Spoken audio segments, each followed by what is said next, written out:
What's up, everybody? Welcome to the 2300 Gear Jammer channel.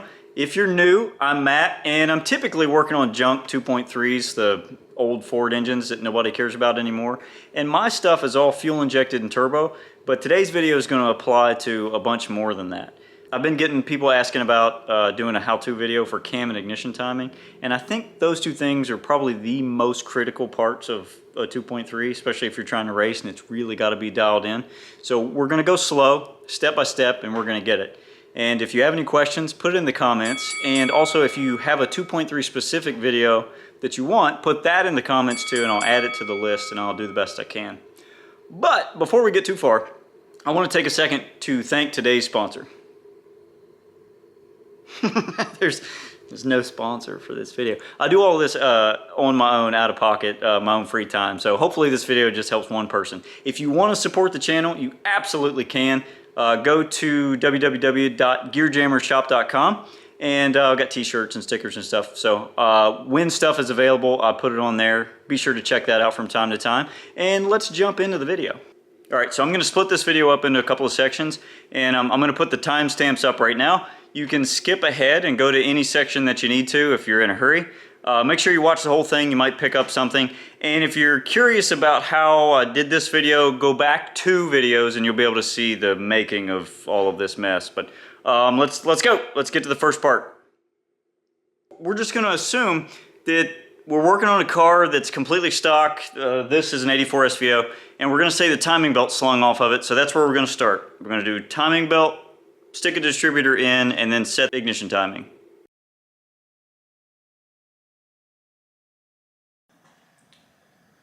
For this first part, we're going to do base cam timing, timing belt stuff. And it doesn't matter what kind of 2.3 it is, whether it's a Mustang or a Ranger or industrial applications. These things are on wood chippers, water pumps. Hopefully these things are on a sewage pump somewhere. But the timing belt goes on all exactly the same. And there is a mark for top dead center that you can see on the plastic cover on these. Some of the older stuff uses a metal cover. And then there's a notch on the crank pulley. And on the cam gear, there's a notch here and a plastic tab, and there's 3 indicators there, and you point it towards the center one. I'm going to put some paint on all of this stuff to make it a little bit easier to see real quick.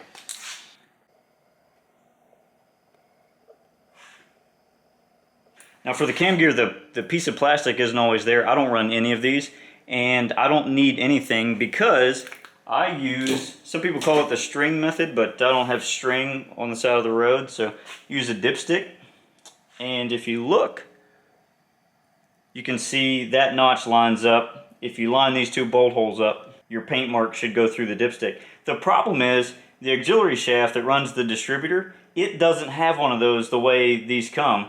So if you take this gear and you flip it around, you can have this notch point out, and I'm going to do that real quick too, and that'll make it where you can time the thing in the dark without any indicators of any kind on it. So to do that, you take the tensioner loose and you swing the tensioner this way. If you're not using this timing belt, you can put a screwdriver in there and pry the tensioner out of the way.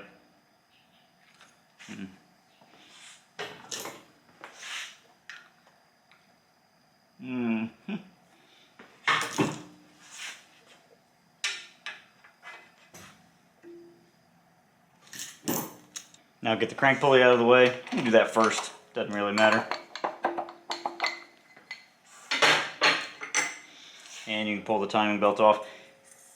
And we're going to assume that, that this belt was already off. Even though this engine is junk, it's going to get a brand new timing belt. And I'm going to rotate the crank around so that nothing lines up. And like I said before, take this pulley and flip it around. And on the other side, it'll have those notches. These are symmetrical enough that you just flip it around, put it back on,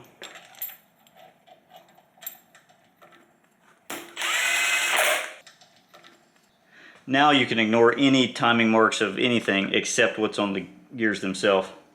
And since you can feel these notches, you can do it in the dark if you had to.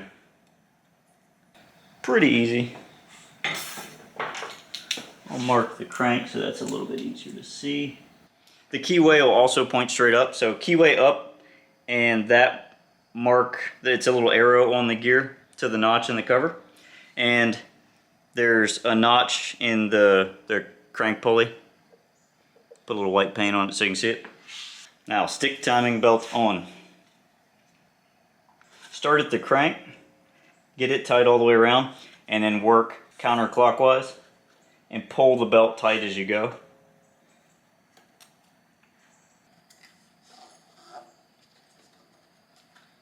And all of this is ignoring the distributor completely.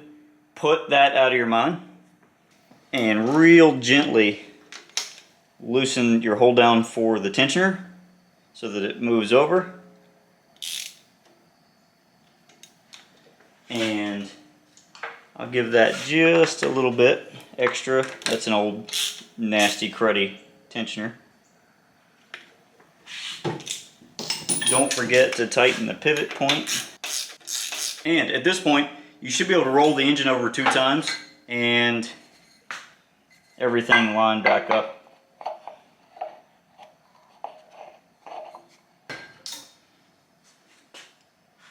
Wow, got it on the first try.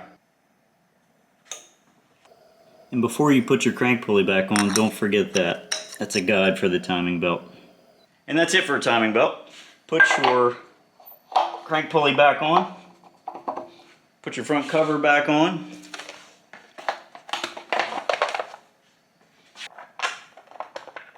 And that portion of it is good to go.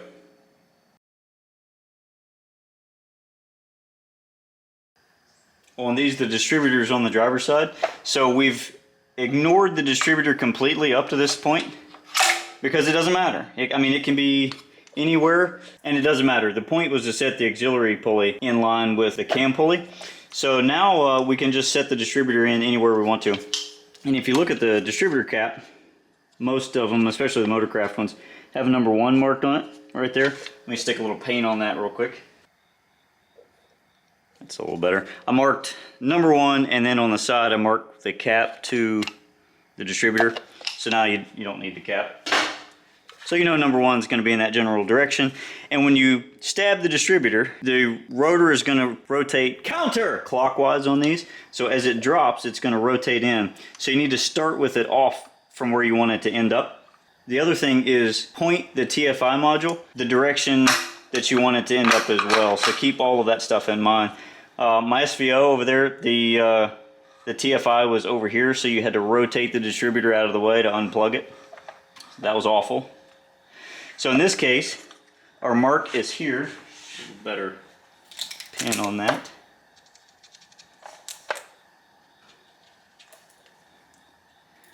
So for number 1 is there, and we want the TFI to end up over here somewhere because we've got brackets and power steering on a lot of them in this case. So we want it to be, I said clockwise earlier, I meant counterclockwise. Okay, this might take a little trial and error to get the oil pump lined up. Now, TFI is pointed where I can get to it. It clears all of the accessories, and the rotor is pointed at number 1. Now when you put the cap on, you won't be like my SVO that all the plug wires are rotated off of. So number 1 isn't number 1 on the SVO. But when you crank this down, just point it close to 0.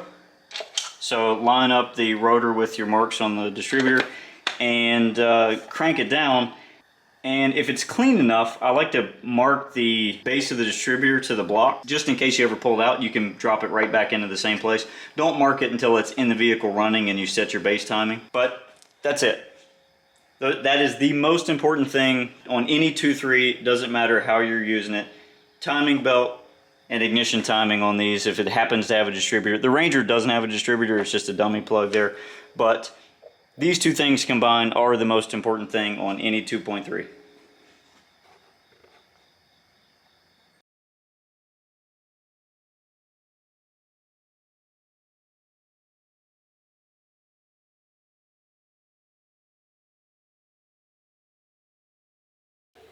The spout connector is a little plastic jumper piece that goes in there, usually yellow wires or yellow wires with a red stripe. Near the distributor or ignition module, you just pop that piece out and drop it down in the fender for 20 minutes and then look for it. And it's what sets the ignition timing to 10 degrees base timing. And sometimes if your distributor's way out, you may have to have somebody crank the engine and you check timing while you're cranking just to get it in the ballpark. And then once it'll actually stay running, then you can set ignition timing like we're about to do.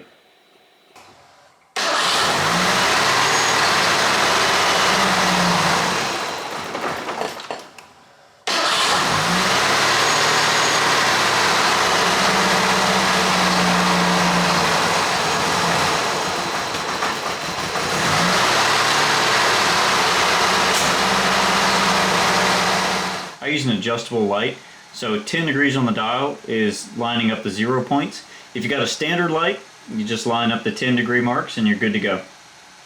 I purposely have the ignition timing set too low, so I'm going to rotate the distributor while it's running. You'll hear the engine speed pick up, so it's getting happier as it's going, and that does the same thing as putting the spout connector back in. So you set it 10 degrees, and even if it's not running like you think it should, when you put the spout connector back in, the engine should smooth out a little bit.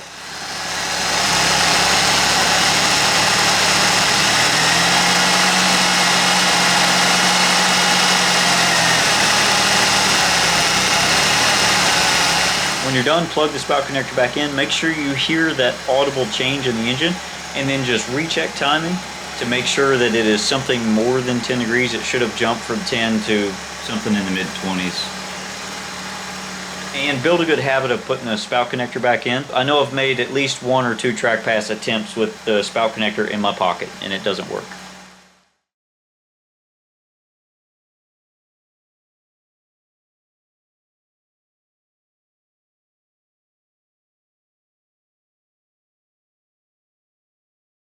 For this part, I'm going to degree a cam, and basically it's the same, except aftermarket pulleys, timing belt, tensioner, all the gears. We're going to say it's a mystery cam that we don't know, and the cam gear's adjustable.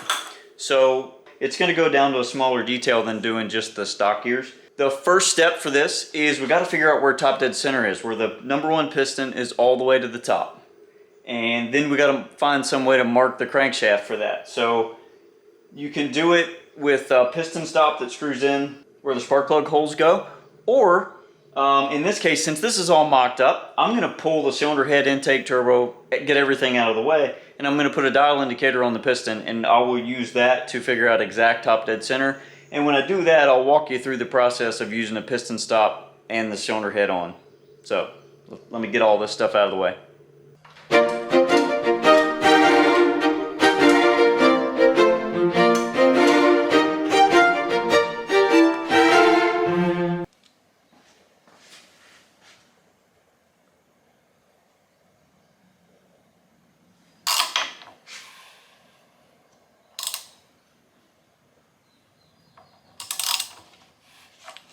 So this one's pretty straightforward. You put the dial indicator on and it tells you where the piston is at the highest point, and then you just mark something for the crankshaft.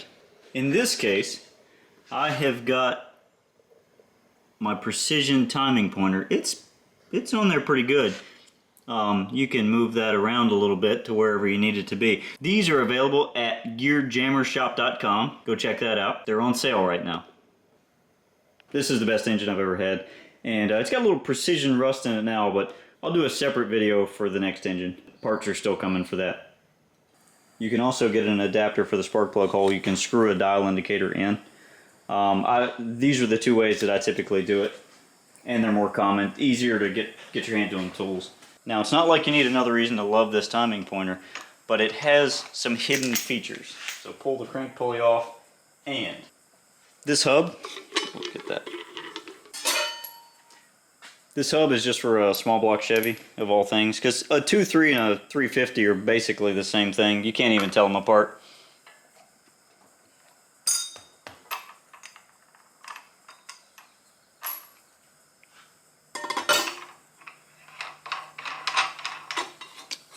Now, even though the super custom timing pointer is hidden, it is untouched, so it will remain complete precision. And you leave the first one alone, and then I can still rotate the engine and go right back to what I was doing and set up the second one.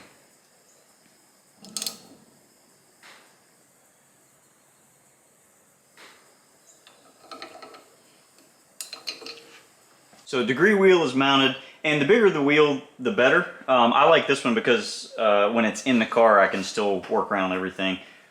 And it's as accurate as this thing ever needs to be. But now that the degree wheel is on, you need some kind of timing pointer. There's really only one option for that. It needs to be fixed, and there's only a few things to mount to on the front. So you can use the bolt hole and then go to gearjammershop.com and you will find a custom timing pointer, fixed and adjustable, all in one.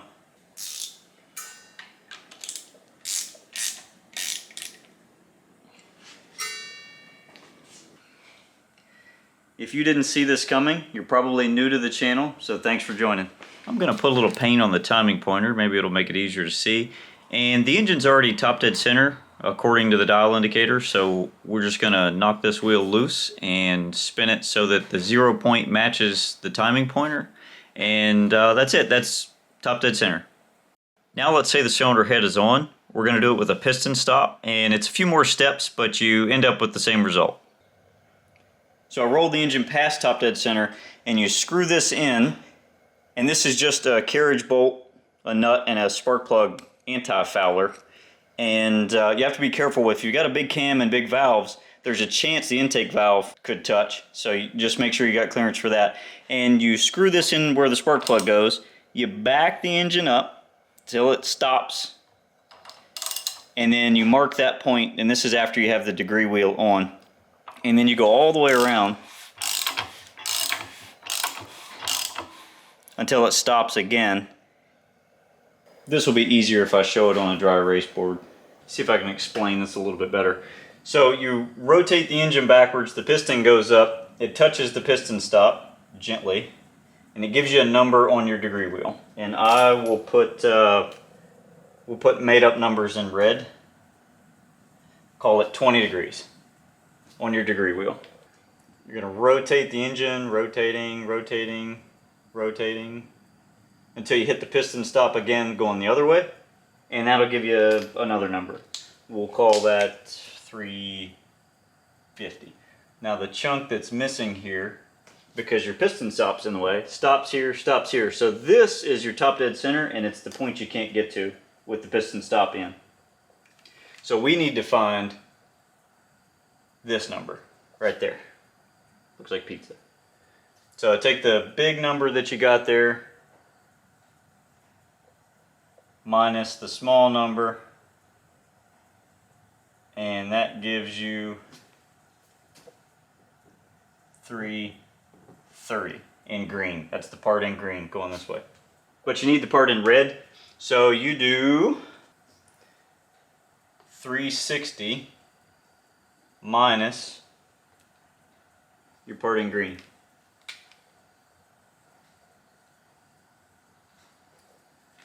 And that gives you 30. So this portion right here is 30 degrees. So you need the middle of that. Your top dead center is going to be here. It doesn't matter what the numbers are, you're going to turn the degree wheel anyway.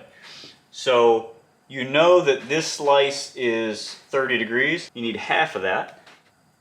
So we'll do 30 divided by 2 equals 15.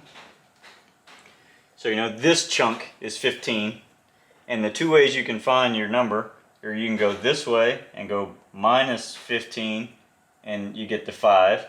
Or you can go this way and you can go plus 15 and you'd get to 365, which carries over because it's only 360 degrees around. So you get back to 5 again. So when you pull the piston stop out and you rotate the engine so that your degree wheel matches the 5, that is actual top dead center. So you do that and then take the hub loose and rotate it just a little bit so that your 5 degrees now becomes 0. So when you roll the engine around and you stop, top dead center, you've now adjusted it to the 0 point.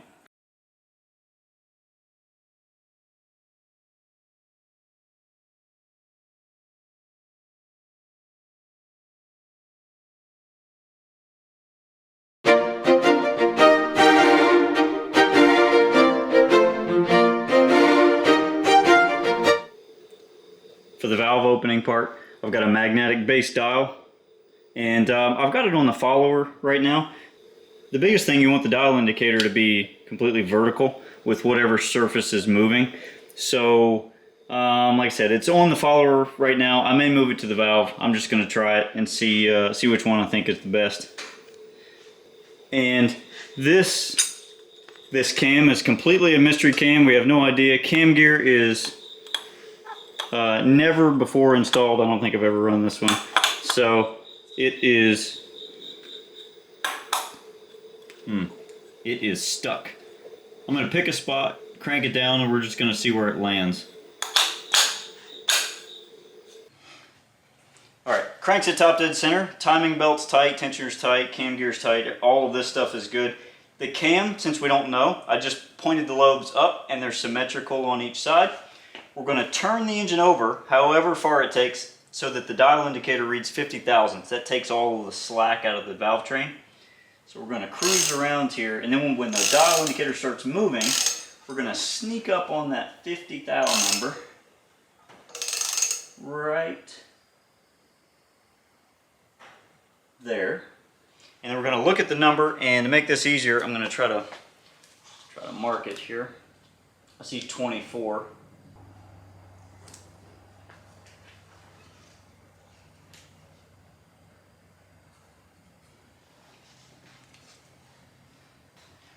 And we'll keep cruising around. As it goes by, you can see the max valve lift. Right there. And we're going to go around again until we get to that 50 thousandths again, which should be coming up there. And I see 119 this time.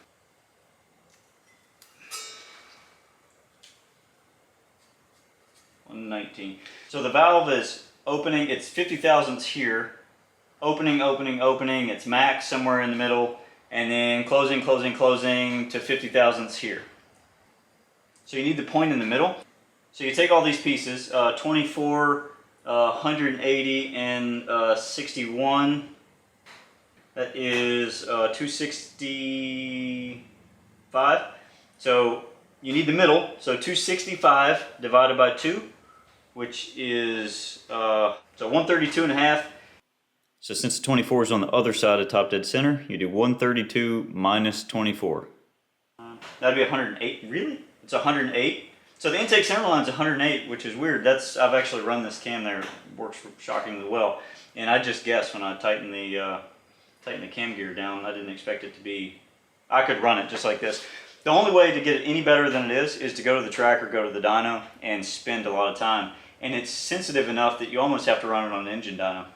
But that's the intake side, and you can do the exhaust side the same way if you want to figure out your lift and duration on the exhaust. None of that stuff really matters to me. It is what it is. I just set intake center line, and I'll move that around as I need to.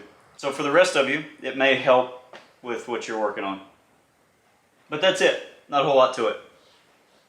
Alright, that's it for this one. We went through the basics and how to set up a mystery cam at least to get the intake center line. From there you can work with it at the track or at the dyno. Hopefully this helps. Make sure you check out the other videos if you're new to the channel. And I think after this one, I've got some other work to do. People are asking about what else I do in the shop. So I may do a couple of other videos, and then we'll get back on the Pinto and we'll get that junk down the track pretty soon. So thanks for watching. We'll catch you next time. Bye.